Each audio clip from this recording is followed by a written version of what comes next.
On est vraiment dans une autre thématique par rapport à hier. Aujourd'hui, je suis malade. J'espère que vous avez apprécié la première partie de la story time. C'était la plus soft. Voilà.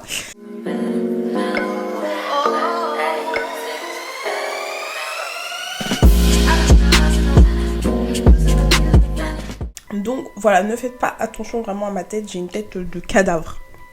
Ça faisait un petit moment que... ça faisait 2-3 semaines qu'on s'était séparés avec Anto et qu'il avait déménagé. Et en gros, elle était chez moi, donc depuis qu'il était parti. Donc elle était tout le temps à ma maison. Elle devait être là 5 jours sur 7. Dans cette période-là, il y avait beaucoup de choses qui malheureusement n'allaient pas super bien. J'avais un décès dans ma famille. Je vais pas cracher dans la soupe, je vais pas vous dire ouais, non, machin, elle était pas là. Elle était présente. Mais j'avais toujours cette impression que moi, quand j'étais malheureuse ou que j'étais mal, c'était pas assez important pour me plaindre par rapport à ses problèmes à elle. Quand par exemple, j'ai voulu recommencer à faire du sport et recommencer à me mettre dans une activité sportive, tout de suite, en fait, je vais faire mon activité sportive, je vais commencer, je vais lui dire tu veux venir avec moi, elle va me dire ouais, y a pas de souci, on y va et tout machin. Et en fait, quand on est dedans, c'est ouais, mais je serai jamais aussi bien que toi. Ouais, mais toi t'as des fesses, moi j'en ai pas, et si je suis comme ça, je pourrais jamais avoir les fesses que t'as. Moi, mon corps il est pas assez bien. Moi, je suis pas assez bien. Et en fait, tout le temps avoir ça dans les oreilles, ça vous crée une de fatigue permanente, en fait. Et du coup, j'avais pas envie d'être dans cette ambiance-là. Et juste, un peu me détendre, profiter, découvrir de nouvelles personnes, bref, en post-rupture, quoi, voilà. J'ai rencontré des amis, donc ces amis qui me donnaient de la bouffe le soir et tout, pendant qu'elle descendait mon frigo. Et que, bien sûr, quand elle faisait des courses, la plupart me disaient ouais, attention parce que... je les ai achetés, faut pas que tu en manges trop, je t'en donne quelques-uns. Alors qu'en fait t'es sous mon toit et que tu continues à manger ma nourriture, my food, un peu de quand même. Voilà, il faut se gêner dans la vie, il faut un peu se gêner. Je rencontre ses potes et un de ses potes m'invite à sa crémaillère. J'ai à sa crémaillère, il m'invite à une deuxième crémaillère. Je retourne à sa crémaillère et ce pote là on va l'appeler Septum. Et je commence à m'amuser et tout, avec eux, je suis dans une bonne ambiance. Je rencontre Nono. Nono, mon cœur d'amour, mon petit bébé. Je rencontre Nono et ça match directement, on parle bien et tout. Et en fait, je suis tellement dans une bonne ambiance que elle me dit ouais, mais j'aimerais bien voir, etc. Mais moi, je veux rester dans cette ambiance assez positive. Et je me dis, viens avec moi. Viens avec moi chez ces potes là. Elle vient et ça se passe plutôt bien. Ok, elle se sent bien dans ce groupe là, je me sens bien dans ce groupe là. Il peut y avoir un petit fit sympa quoi. Donc moi je vais de plus en plus voir ses potes, mais vraiment je suis très souvent avec eux, voire tout le temps avec eux, on sort. Je sors en soirée avec eux, on fait plein d'activités, je les trouve hyper inspirants, assez bien, même si à côté, quand je sors de là, je suis dans un mood où je suis pas ouf. Et en fait, je rentre chez moi et je me dis, ouais, en fait, mon ex il est pas là, mon ex qui est à nouveau là, mais Anto il est pas là, je suis toute seule parce que je me sentais pas vraiment soutenue par cette amitié, donc. En fait, parce que dès que je commençais à parler un peu de mes sentiments, c'est en mode ouais, mais tu sais, moi, ma famille, mes machins, mon poids, mon corps, mon machin, les trucs. Et mes problèmes. Et en fait, j'avais pas vraiment cette possibilité de vraiment être dans une safe place, dans cette amitié. Et du coup, comme j'étais déjà fatiguée, et qu'en face, on m'apportait plus de problèmes à régler, parce que c'était pas en mode, elle voulait que... on échange sur ces problèmes pour avoir des solutions, c'est non, règle mes problèmes. Toi, fais tout. Toi, pousse-moi à aller à la salle. Toi, pousse-moi à faire des trucs, à prendre un travail, à machin. Toujours, je devais pousser constamment la personne Alors que moi-même, en fait, j'avais plus de batterie pour moi. Ragnar, non, non, tu peux pas monter. Tu peux pas. Non, non, non, tu peux pas. Descends. Va dans ton panier. Vas-y. Bon, on va souvent en soirée, elle est souvent là. Et du coup, elle se lie aussi d'amitié avec ses potes en question, mes potes que je me suis fait. Et en fait, un jour, alors que je suis au travail, donc sur mon lieu de travail, la go se ramène. Elle se ramène, elle se pose à mon travail, et elle me dit « Ouais, tu finis à quelle heure ?» Je lui dis à peu près l'heure à laquelle je finis, mais j'étais pas prête de finir, quoi. Il était midi, en général je finissais à 20h45, voilà. Donc elle me dit « Ok, bon bah je vais faire un tour, je reviens, voilà, elle va faire un tour, elle revient, on s'attend. » Et elle m'explique comme quoi ça va pas du tout dans sa vie, tout va mal, etc. Encore une fois. Moi je suis une épaule, genre j'écoute et tout. Et elle commence à me dire ouais non mais un jour je vais plus te donner de nouvelles. Je vais m'en aller. Bah tout simplement t'entendras plus jamais parler de moi quoi. Genre enfin je vais pas vous faire un dessin et moi je suis en mode bah non genre fais pas ça parce que enfin j'essaye de même trouver des arguments mais enfin moi je lui explique que bah à ce moment-là je voulais vraiment être présente pour elle parce que même si je sais que cette relation à ce moment-là n'est pas forcément quelque chose de bien pour moi en tout cas, bah genre j'ai quand même envie d'aider cette amie que je considère comme une amie parce que oui encore une fois j'étais pas au courant de tout ce qu'elle avait fait à ma maman, le comportement qu'elle avait eu avec mes frères et sœurs, j'étais pas encore au courant de tout mais je commençais un peu à en parler je crois à ma sœur et tout. Je lui explique que voilà c'est quand même une personne importante parce que à ce moment là elle m'a soutenue dans ma vie donc non genre je vais pas juste cautionner en mode ouais bah vas-y fais donc avec plaisir. Bah non. En gros, elle me dit ça plusieurs fois et donc moi je culpabilise un peu parce que je me dis mais qu'est-ce que je peux faire et je commence à essayer de trouver des solutions encore pour elle, comment l'aider.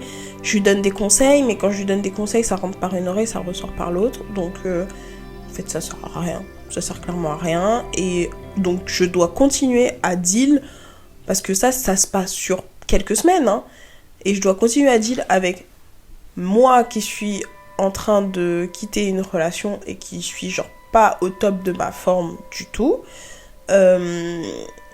mon rythme de travail qui devient de plus en plus intense, le fait de gérer un nouvel appartement toute seule alors que bah, avant je gérais avec une personne cet appartement, avec Anto, je dis une personne comme vraiment, comme si c'était une autre personne en fait Anto, mais c'est pas une autre personne, c'est toujours le même, c'est le même monsieur. Je dois gérer la vie de quelqu'un d'autre, je dois cacher quand... Enfin, je dois faire comme si elle était avec moi, quand en fait elle est... je ne sais pas où. Mentir à sa maman, alors que sa maman c'est une femme que j'adore, que j'aime d'amour et que je respecte énormément. Mais en fait, si je mens pas, bah en fait j'ai cette pression, on m'a dit oui mais t'es une mauvaise amie, t'es machin, et on est là, on est en train de te dire que... bah tu l'as trahi, des mots extrêmement forts qui moi bah me trigger parce que j'ai envie de rendre les gens quand même assez heureux et j'ai envie que les gens soient bien, soient à l'aise en fait naturellement. En gros à un moment j'ai mes potes que je viens de rencontrer qui m'expliquent qu'ils vont faire un petit trip à Amsterdam. Genre c'est horrible, c'est pas agréable. Et je me dis, ok, let's go to Amsterdam. Genre, c'est trop bien. Genre, je suis jamais allée à Amsterdam. Oh mon Dieu. On prévoit le voyage et tout. Et entre-temps, moi, j'avais vu le festival Afropunk. Et je m'étais dit, ouais, je veux trop y aller. J'ai jamais fait de festival de ma vie. Let's go, en fait. On va au festival. Et en fait, ma journée au festival, on y arrive. Moi, je me suis make-upée. Je vous mettrai, si j'ai... genre, je vais vous mettre une petite photo, je pense, si j'ai le temps du look. Mais je m'étais préparée, je me sentais... I was feeling myself. Genre, vraiment, j'étais vraiment trop à l'aise, genre dans mes vêtements, dans mes basques et tout. Et elle à côté, du coup, elle s'était aussi make-upée. Elle était... je lui avais fait des tresses. Genre vraiment... tu sais, on s'est dit, allez, on y va. Et on était toutes les deux. Mais vraiment, j'étais contente d'y aller. J'étais vraiment très, très heureuse d'y aller. On arrive là-bas. Et en fait, arrivé là-bas, je crois qu'elle avait plus trop de batterie sur son téléphone.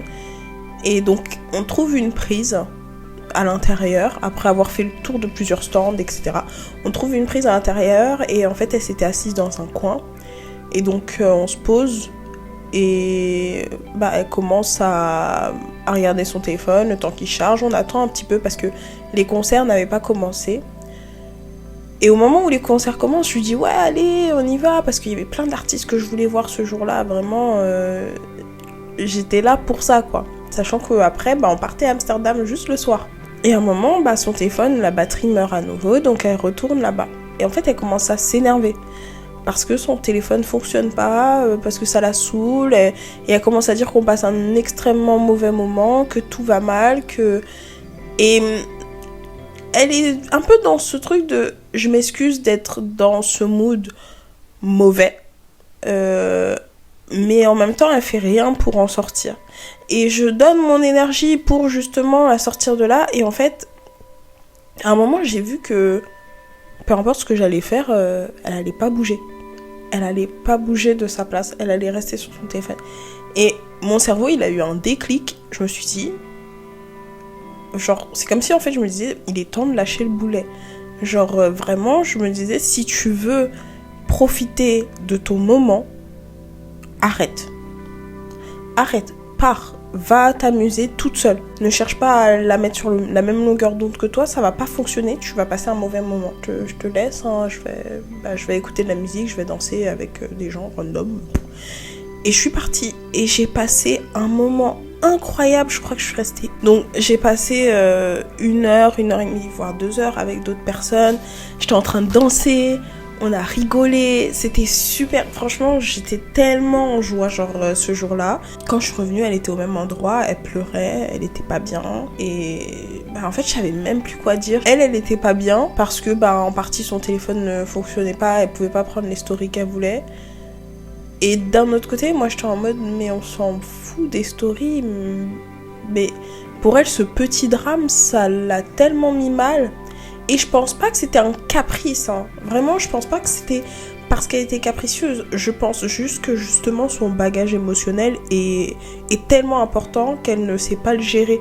Elle ne sait pas gérer ses émotions, je pense. On part parce que juste après, on devait aller prendre notre bus pour aller à Amsterdam. Donc il y avait Noémie qui nous attendait, ma petite nono, et je crois qu'il y avait un autre pote qui avait pris ma valise, je lui avais déposé pour pouvoir aller au festival tranquille. Et il y avait mon ancienne coloc, je vous ferai aussi une story avec Nono. On arrive sur place à Amsterdam et on arrive dans la maison, tout se passe bien, on entre dans la maison, en fait, arrivé là-bas, le premier matin, après avoir passé une superbe nuit, s'être baladé un petit peu, je la vois avec un plateau repas. Et le plateau repas, il est full de trucs que nous, on n'a pas acheté. Donc, c'était pas notre bouffe qui était sur son plateau repas. Et en fait, elle a mangé les trucs qu'il y avait dans le frigo, que les autres avaient acheté, que les propriétaires avaient acheté. On est arrivé, on a fait « Oh, tu manges quoi et tout, vas-y, donne un peu. » Et elle nous a dit « Bah non, vous allez pas en prendre et tout machin. » De manière hyper-hautaine. Donc, on s'est regardé un peu en mode « Ok, tu as faim, tu veux manger, pas de souci, mais bon, on te demande de partager, sachant que c'est pas ta nourriture. » C'est moyen. Mais en plus de ça, ma pote, apparemment, a fait beaucoup de courses pour elle, a payé pas mal de choses pour elle, et elle ne lui a pas remboursé. Donc, non. Pendant que j'étais là, il y a eu cet incident du frigo vidé. Mais, en fait, quand je suis partie, alors que mes potes étaient dans un bon mood, chill de vacances, elle n'a fait que se plaindre. Elle ne voulait pas aller aux endroits où eux, ils avaient prévu d'aller. Sachant que elle n'était pas dans leur programme à la base. C'est elle qui a dit, je vais rester plus longtemps. Péter un câble sur place en mode, Ouais, tout ce qu'on fait c'est nul. Ils sont allés à la plage, j'ai fait Pourquoi on va à la plage?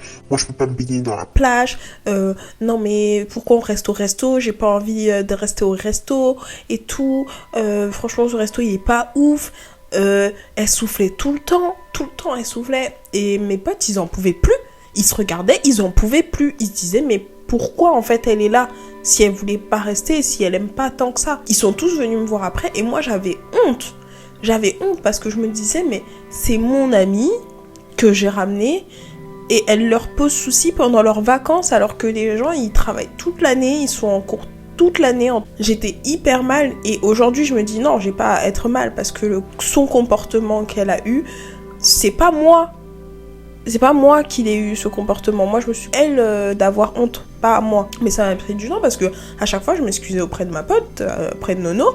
On revient tous sur Paris, donc tous mes potes viennent me voir en mode franchement c'était horrible tout ce qui s'est passé, tout ça.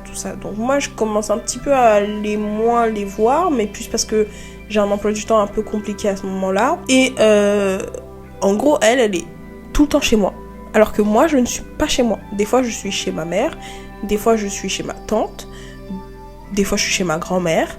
Mais elle est tout le temps chez moi. Et en fait, après cet épisode de Amsterdam, elle a démissionné de son travail. Même pas démissionné, elle a fait un abandon de poste. Parce que son responsable était un peu trop dur. Et en fait, elle est venue, donc elle a travaillé pas loin de mon taf. Elle est venue à mon taf en pleurant comme pas possible, en disant qu'elle était nulle, que ça se passait mal, etc. Et moi je lui ai dit mais écoute, là je suis au taf, attends-moi, ce soir on ira à la maison quoi. Elle est partie donc chez mes potes qui travaillaient dans le resto pas loin de là où je travaillais, et elle s'est assise avec eux, elle a pleuré toute la journée. Mes potes ont été des amours, ils l'ont écouté, ils l'ont conseillé, etc. Et en fait après je sors du travail. En fait, je trouve une personne saoule. Mais pas qu'un peu, extrêmement saoule. Elle avait bu un flash complet à elle toute seule. On devait rentrer. Sa mère m'appelle pour savoir où elle est, parce que sa mère m'appelle à chaque fois pour savoir où elle est. Je lui dis qu'elle est avec moi, mais je ne peux pas la passer au téléphone parce qu'elle parle comme quelqu'un de bourré. On doit rentrer jusque chez moi.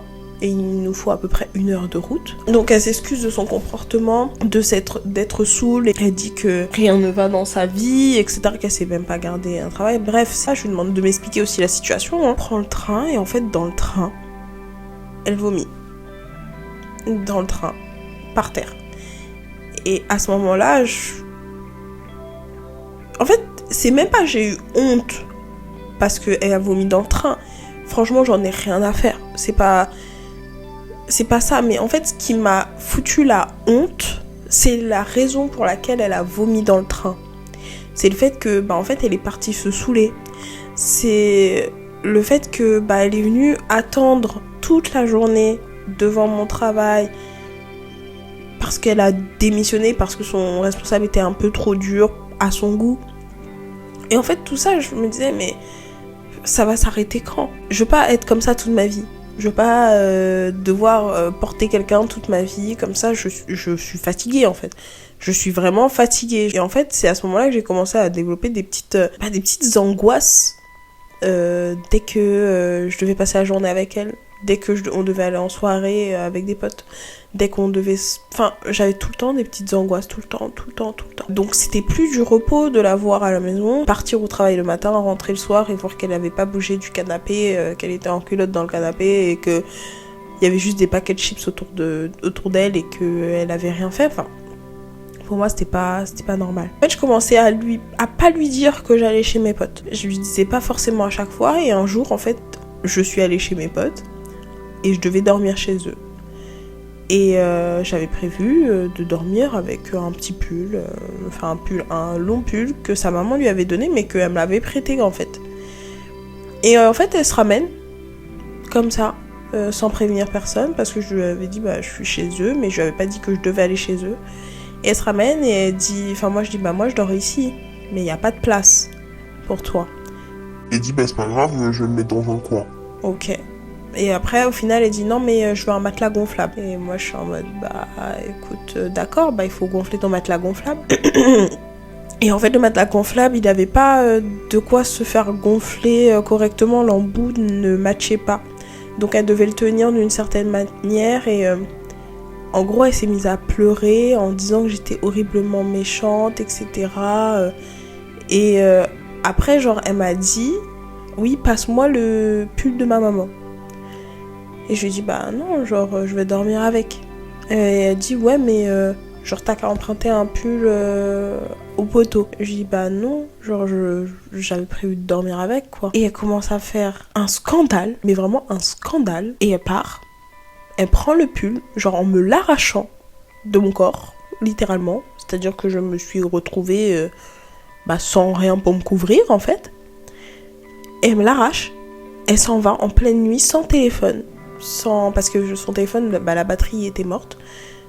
Et elle s'en va comme ça. Et elle commence à dire que je suis une horrible personne, etc. Et quelques jours plus tard, en fait, j'ai une de mes potes qui m'annonce qu'elle va faire un summer camp. Donc c'est Nono. Et on décide d'aller, en fait, camper chez elle, quoi. Parce que ses parents n'étaient pas là, donc on était tous ensemble, genre en mode un peu colonie de vacances, genre vraiment ambiance bon enfant. Et moi j'arrive le vendredi soir. Le vendredi soir, j'arrive chez ma petite Tania. Et en gros, elle m'envoie un message en mode ouais, je savais pas que vous étiez déjà là-bas et tout machin. Et je lui explique que Nono, elle a invité quelques personnes en amont, mais dont moi, parce qu'on était assez proches, mais elle n'était pas forcément proche de Nono, donc normal. Et elle dit ouais, bah moi j'arrive demain ou après-demain, je sais plus, mais elle lui dit moi je viens aussi. Je sais pas, Nono elle a dit ok, donc y a pas de souci. Elle arrive et en fait là il faut savoir qu'on était au mois d'août. Les tresses que je lui avais fait c'était au mois de juillet, mais tout début juillet, genre 1er juillet hein. En fait, Nono, elle avait une petite piscine gonflable. Et on discute, franchement, on est dans une bonne ambiance, tout se passe bien. Elle est en train de défaire ses tresses. Ses tresses qu'elle a portées pendant un mois et demi. Ses tresses avec lesquelles elle est partie en festival. Ses tresses avec lesquelles elle est partie en soirée underground sur Paris. Ses tresses avec lesquelles elle a fumé de la salade. Donc il y a des odeurs, des machins. Bon, elle défait ses tresses dans la piscine, là où on se baigne. Donc déjà nous on a un mouvement de on sort de l'eau. On sort de l'eau, donc elle était toute seule dans la piscine. Et on se regarde. Mais on en a parlé que très tard. Mais moi, je me suis dit, mais c'est quoi son comportement ? En fait, normalement, tout le monde ne devait pas dormir chez Nono. Parce que, tout simplement, il n'y avait pas assez de place, quoi. Donc moi, j'étais prévue parce que, voilà, il y avait 2-3 potes en plus qui étaient prévus pour dormir là-bas. Nono, et puis c'est tout. Donc, elle vient le soir de la soirée, elle fait le truc dans la piscine, etc., et en fait, elle dort chez Nono. Elle dort chez Nono. Et il faut savoir que Nono est une consommatrice aussi de salade. Et en fait, Nono, elle a sa salade à la maison. Et en fait, elle, la nuit, a décidé d'aller voler la salade de Nono sans lui demander son consentement et de finir toute sa salade. Nono, elle dit bon, pas cool, mais je passe. C'est pas grave, ce n'est que ça. Mais Nono, elle a toujours une petite réserve de salade cachée, très très bien cachée. Elle va au travail le lundi matin parce que oui, elle a dormi aussi le dimanche chez Nono, alors que normalement c'était pas censé être le cas. Et Nono rentre du travail, et moi j'étais au travail aussi. Nono rentre du travail, sur les coups de 16h je crois, moi je rentrais beaucoup plus tard. Elle avait fouillé dans les placards, donc dans les placards de la maison d'autrui quand même, hein. C'est pas chez elle. Et en fait elle avait aussi mangé toute la salade de Nono, qu'elle avait cachée, loin dans un tiroir. Si vous voulez, cette salade elle coûtait facile 150 à 200 €, donc on en est là. Et avant qu'on en parle, on avait notre amie Barcaland qui allait à Los Angeles pour un cursus scolaire. Et on avait prévu d'aller la voir en novembre. La madame, Elle dit, moi aussi je viens. Ok, premièrement, la madame prend son billet. Je vous rappelle qu'elle a lâché son taf. Souvenez-vous, elle n'a pas de nouveau taf. Mais elle avait payé un billet pour Los Angeles. Le mois de novembre arrive. Je dis à cet homme, n'accepte pas. Ne lui envoie pas l'adresse du Airbnb. Dis-lui que c'est mort. Si elle ne t'envoie pas les sous d'abord. Je lui dis, t'es sûr tu veux prendre en avance pour elle? Il me dit, ouais, t'inquiète, elle va me payer. Et c'est en fait à Los Angeles que vraiment tout s'est cassé. Donc nous on arrivait une nuit avant. Elle arrivait une nuit après. Quand on est dans le Airbnb, moi je me pose au salon et le poteau, cet homme, il se met dans la chambre avec sa meuf, donc Barca. Et en gros, je dors tranquille, je prends ma couette, j'avais pris un plaid assez doux et je m'étais dit elle va prendre une couette plutôt fine, mais une couette. Donc elle arrive le lendemain et en fait le lendemain on était parti faire des friperies. J'étais pas contente, je vais pas mentir, j'étais pas contente de ouf. Et je lui dis salut et tout machin, mais vraiment on venait de passer une journée un peu fatigante, on était en plein décalage horaire. Enfin, on n'a juste pas sauté non plus de joie, on était en mode oh cool t'es là et tout machin, mais on n'a pas sauté de joie. Et elle fait vous me sautez pas dans les bras, vous êtes pas content que je sois là, genre waouh quel accueil et tout machin. Je dis écoute, genre on est un peu fatigué, mais tant mieux, t'es bien arrivé et tout machin. Deuxième phrase qu'elle nous sort, par contre je vous explique, j'ai 200 €, pas 1 € de plus, donc on va pas faire les fous. Moi je lui dis écoute, toi tu vas pas faire la folle, pas de soucis, mais moi perso je viens pour claquer mon fric. J'ai économisé depuis, j'ai v'là la moula à claquer, je vais pas t'attendre. Base, j'aime bien dormir côté mur et pas côté porte. Donc je m'étais mis côté mur et en plus je pouvais charger mon téléphone. Enfin, moi je m'installe en fait dans mon lit, dans le canapé lit, je m'installe. Et elle me fait non mais genre moi je veux être là-bas. Je fais non mais j'avais déjà mis mes affaires là-bas. Genre en mode tranquille, je lui dis non, j'aime pas trop être côté porte et tout, ça me stresse un peu, genre j'aime pas. Et elle me dit ouais mais moi je veux charger mon téléphone. Et ok mais tu peux charger ton téléphone si tu veux avant. Et comme ça tu t'endors avec ton téléphone déjà chargé et moi je le mets après. Ou alors j'ai un long câble. Je te passe le long câble et puis c'est tout. Elle commence à un peu câbler, mais genre je lâche pas, moi je veux pas, genre vraiment je vais pas bien dormir, je sais que mon sommeil il va être pourri. Je lui dis non, je mets ma couette et après elle me dit non mais moi je veux ta couette. Je lui dis non mais t'as une couette là. Genre moi j'ai pris celle-ci parce que je veux être à l'aise, fallait être là plus tôt voilà. Elle me dit non moi je veux ta couette, genre je veux ça, genre tu me donnes ça. Je fais non. Et en fait à ce moment-là j'étais en mode peu importe ce qu'elle dit, genre là je suis égoïste. Genre vraiment je vous le dis je suis égoïste.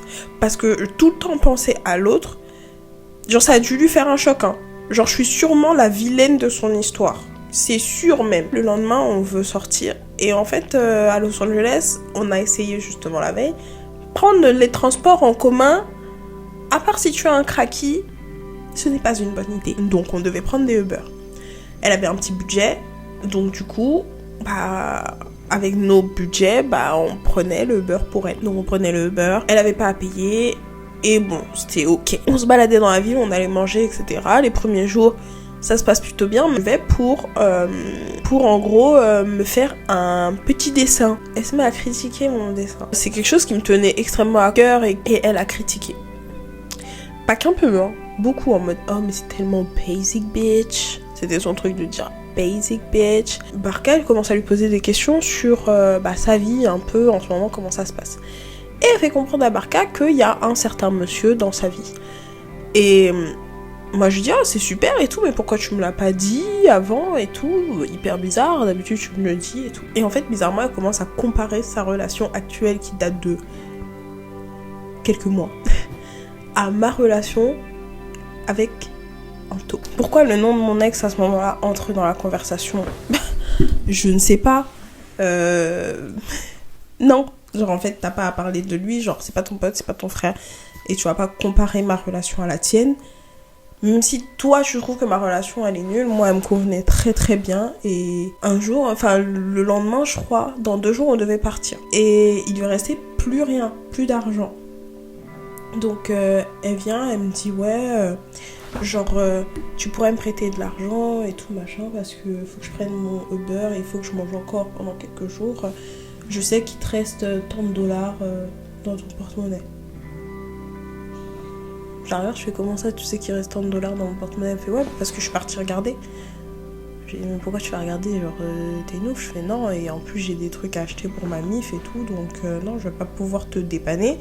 Je peux te payer un petit peu de nourriture par-ci par-là, mais payer un Uber, genre c'est cher, je peux pas. Genre j'aurais pas assez pour ma mif, donc au pire, voilà. Parce qu'elle devait partir le dimanche matin normalement. Pour moi, tu viens pas en vacances alors que t'as pas de thunes. Il lui restait encore un peu de thunes pour payer le taxi. Je crois qu'il lui restait 30 $. On lui dit 30 $, c'est assez.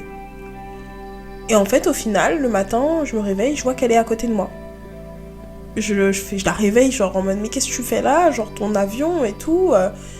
Et après, elle me fait non, mais en fait, j'ai regardé ce matin et mon avion, c'est demain matin. Et je fais mais tu vas faire comment? Nous, on rend le Airbnb ce soir. Et elle me fait j'irai dormir à l'aéroport. Comme elle avait fait en fait à l'aller. Je fais bon, ok.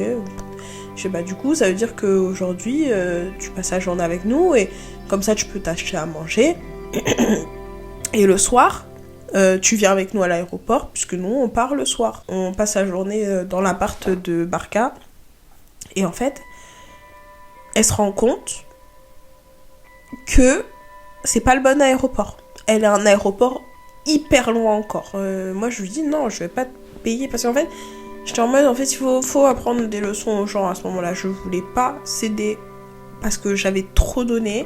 J'étais trop gentille et je pouvais plus être ne serait-ce qu'un peu gentille. Et je savais qu'à ce moment-là, l'amitié que j'avais avec cette personne était complètement morte parce qu'elle m'avait saigné jusqu'à l'os. Enfin, tout le temps des commentaires désobligeants sur ma façon d'être, ma façon de m'habiller, ma façon de m'exprimer.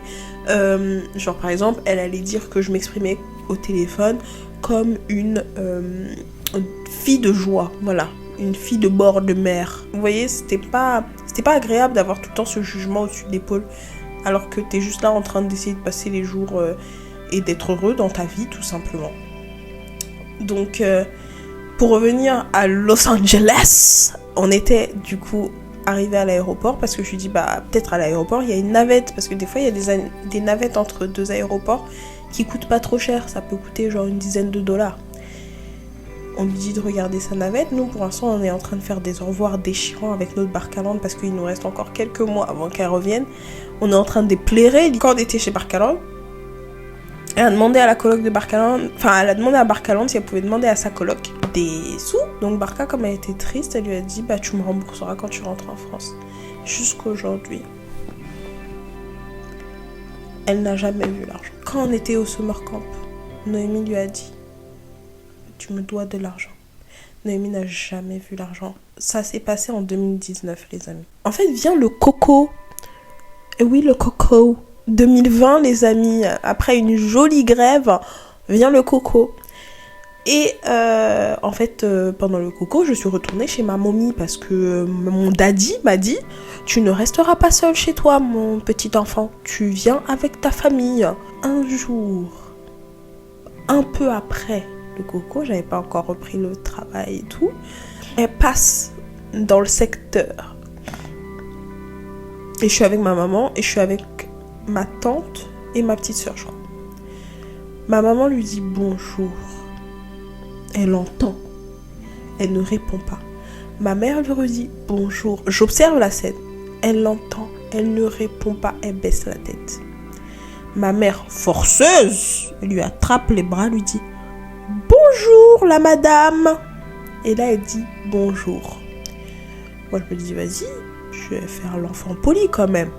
Je lui dis bonjour. Elle baisse la tête, elle me regarde pas.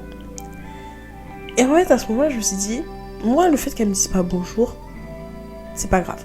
Vu comment à Los Angeles j'ai changé de caractère, c'est pas grave. Et je pense que c'était pour le mieux pour moi. Mais ma maman, qui a toujours été là pour ta personne, je ne comprends pas. Je ne comprends vraiment pas en fait. Dans cette amitié, j'ai vraiment tout laissé déborder. C'est-à-dire que j'ai pas mis de limite dès le départ. J'ai pas imposé genre ce que moi je voulais parce que j'étais juste dans le don. Et en fait, la personne a tout pris, ce qui fait que ça m'a éreintée. Et c'est quand ça m'a éreintée que j'ai commencé à me poser des questions sur le côté sain de cette relation. Si c'était bien ou si c'était pas bien. Déjà, elle se comparait toujours à moi. Et elle se dénigrait toujours par rapport à moi. Elle était toujours en mode, ouais, Marie, elle est trop bien et tout machin. Et moi, j'arriverai jamais à être comme ça et tout machin. Et il y avait toujours ce truc de comparaison. Et genre, dès qu'elle faisait un truc bien, elle faisait, ouais, t'as vu, moi, j'ai réussi à faire ça et pas toi. Et moi, j'étais en mode, ouais, c'est bien, t'as réussi et tout, super. Et elle était en mode, ouais, pas toi. Genre, c'était un peu ça. Et du coup, c'était en mode, tu te bats contre moi ou contre toi, en fait. C'est quoi le truc de l'amitié, là? Et il y a beaucoup de choses que je vous ai pas racontées, mais genre, c'est plein de petites histoires comme ça. Et je pense que je vais pas faire une partie 3 non plus avec plein d'autres histoires, mais pire relation toxique à avoir, c'est les relations amicales. Parce que vous avez déjà rompu avec un ami. Non mais dites-moi en commentaire, vous avez déjà rompu avec un ami parce que moi non. Parce que moi non, j'ai jamais rompu avec un ami en fait.